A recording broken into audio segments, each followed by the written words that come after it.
En fait, trouver des caches où se protéger de la pluie, des intempéries, ça peut être relativement facile ou relativement compliqué si vous connaissez ou ne connaissez pas le terrain. Là, typiquement, je suis dans un endroit qui est désaffecté. Et puis, donc le terrain est extrêmement glissant, c'est abrupt. Mais bon, il y a des endroits où on peut bien se protéger de la pluie.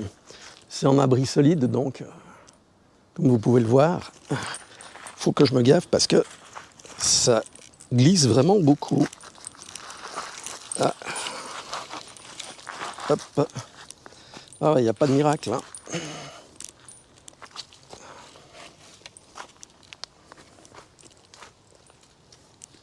Et il vaut mieux se tenir que de s'éclater.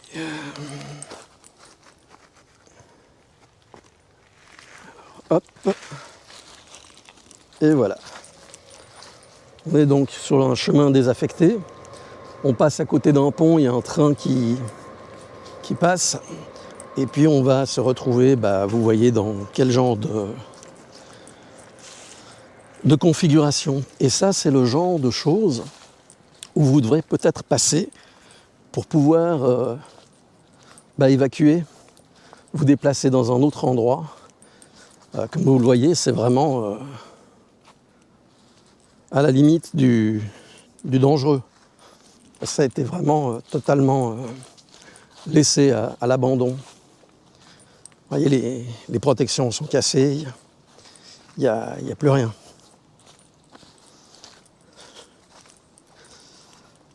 Se déplacer dans ce genre de configuration, si vous êtes une famille, ça va être compliqué. Surtout si vous avez des enfants en bas âge. Bon, s'ils sont ados, etc., ça peut jouer. Mais là, par exemple, la dernière fois que j'étais venu ici, cette souche, cet arbre, ne s'était pas décroché. Donc il y a une instabilité du terrain qui est assez importante. Il faut vraiment être prudent. Et vous n'aurez pas forcément l'occasion de passer par des endroits que vous connaissez. Donc là, je me rapproche de l'endroit dont je parlais, cet endroit qui s'est effondré et donc qui a été mal géré par la ville et puis par le canton de Genève. Donc on va voir si c'est ouvert, si c'est pas ouvert, si on arrive à passer ou pas. Alors, effectivement, ça permet d'aller dans certains endroits, mais bon. Alors il y a des gens qui viennent quand même. La dernière fois que j'étais passé, c'était fermé. Voilà. On voit que ça s'est effondré, hein. Donc ouais, ça peut être intéressant. Et puis là, l'arbre en haut, il tient vraiment à peine. Ouais, c'est vraiment à la limite du dangereux. On voit que les plaques en béton se sont effondrées. Donc vous pourrez vous retrouver dans des terrains de ce genre-là. Puis je vous mens pas, hein, c'est vraiment limite.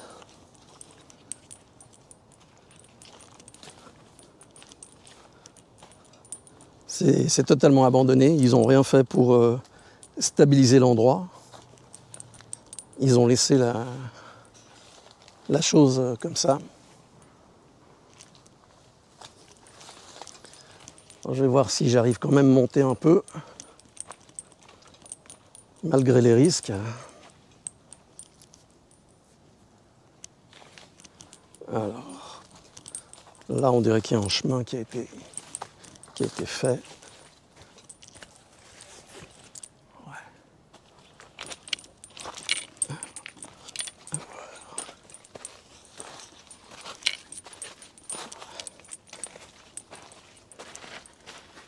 Ouais. Vraiment, en dessous, si ça tombe, on se le prend sur le crâne. Donc, espérons que ce ne soit pas le moment où ça tombe.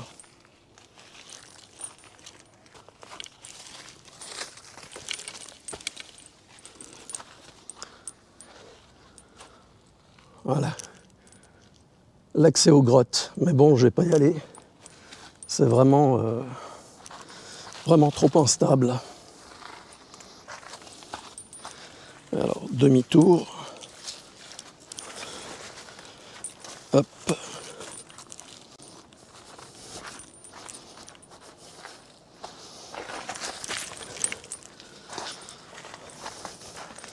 Évidemment, si vous n'avez pas d'autre option, bah, ça peut être une solution pour se cacher. Mais bon, c'est pas l'idéal, on est bien d'accord. L'idéal dans le cadre d'une évacuation, bah, c'est de passer par des endroits que vous connaissez, que vous avez déjà pu tester à plusieurs reprises, pour être sûr qu'il n'y a pas de problème majeur pour traverser, pour passer, pour se cacher. Donc là, typiquement, bah, une des caches que j'avais, elle est plus du tout disponible. On voit malgré tout qu'il y a encore des entrées, mais vu les risques, je ne vais pas les prendre, surtout que personne n'est au courant que je suis par ici. Donc, s'il y a quelque chose qui se produit, bah, j'aurai aucune option pour sortir. Je vais essayer d'aller voir par là ce que ça donne au niveau de l'entrée de la grotte, parce qu'il y a une autre entrée. Alors, par où je passe? Voyons voir.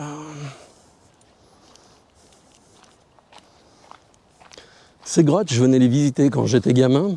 On passait des heures dedans, c'était vraiment chouette, on s'amusait bien. On rampait, c'était déjà assez compliqué. Et maintenant, ça semble être encore plus. Alors on va voir. Qu'est-ce que ça nous donne?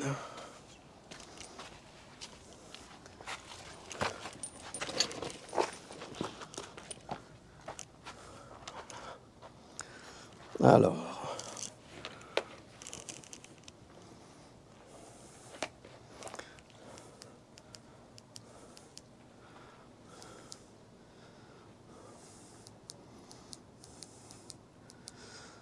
Ouais, donc là, il n'y a pas l'air d'avoir de sortie en fait.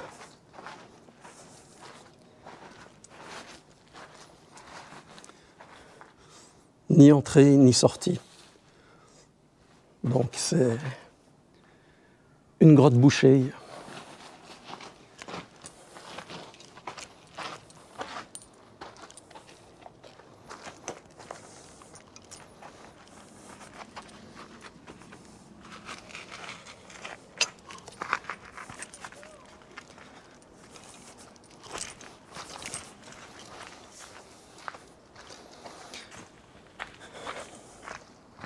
Alors, repérez bien tous les points de chute, de préférence dans la même région. Essayez d'en avoir deux, pour si un est indisponible. Préparez tout ça sur du papier, typiquement une carte en France, IGN. En Suisse, on a aussi des cartes sur lesquelles on peut faire nos tracés, nos déplacements. Mais c'est pas toujours évident. Alors ici, c'est une autre entrée de la grotte. Mais bon, ça sert à rien de monter, je sais déjà qu'il n'y a rien derrière. Et puis même si je monte par là, je pourrais pas descendre de l'autre côté. Donc ça règle le problème.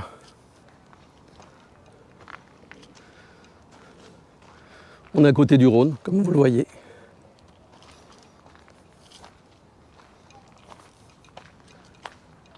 Ouais, c'est vraiment mal entretenu.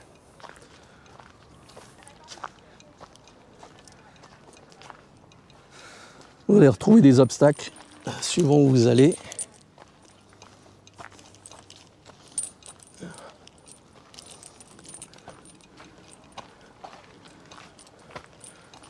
Compliqué.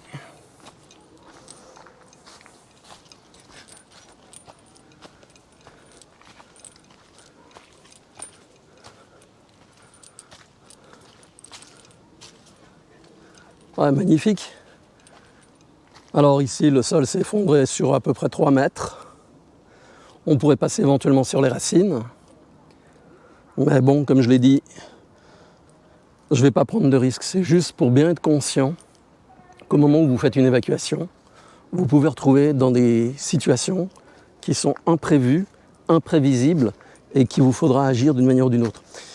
Imaginez-vous, vous arrivez ici, vous n'avez pas le choix. Vous devrez traverser d'une manière ou d'une autre. Surtout si vous avez des gens derrière vous. Alors, est-ce que ça vaut la peine?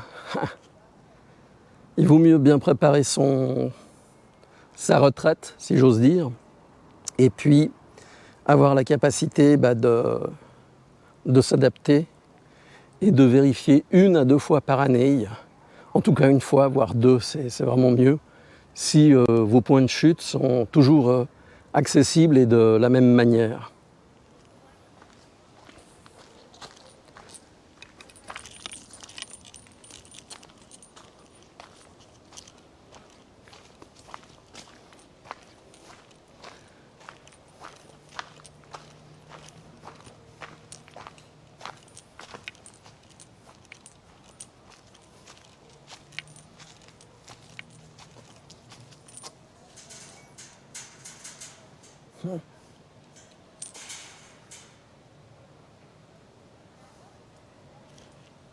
Ouais. Qu'est-ce que ça donne? Non. On va être à plusieurs. Donc, on va éviter.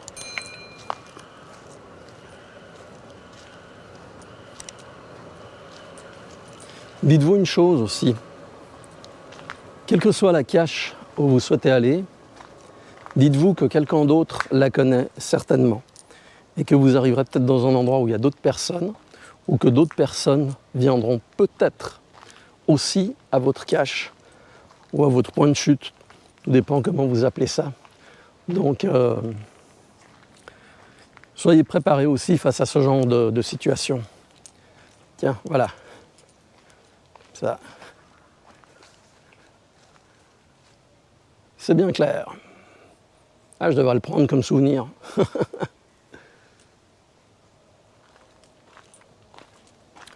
Non, j'avoue que j'aurais été volontiers revisiter les grottes, mais là, seul, et puis avec ce risque que ça s'effondre à n'importe quel moment à cause de l'arbre là-haut, c'est pas une bonne idée. On serait 2 ou 3, on aurait averti des gens derrière pour s'il y avait un problème. Bon, à la limite, on s'expose à une remontrance, à une amende, éventuellement à des poursuites pour avoir pénétré dans un endroit interdit. Mais pour le reste, ça vaut vraiment pas la peine. Alors 2 options, soit je remonte par le chemin des écoliers, par là, soit je passe par ici. On va passer par ici, voir un petit peu comment c'est. Donc, ouais, comme vous voyez, il y a des obstacles de tous les côtés, c'est complètement abandonné. Là, l'arbre, il tient par miracle. Il est appuyé sur l'autre. Donc, si ce pépère, si la branche elle craque, et ça fait craque aussi pour celui qui passe dessous. Non, c'est vraiment une honte. Voilà, on entend encore le train qui arrive.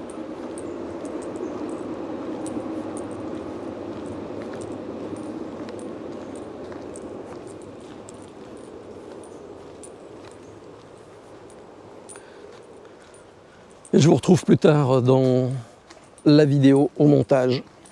À tout à l'heure.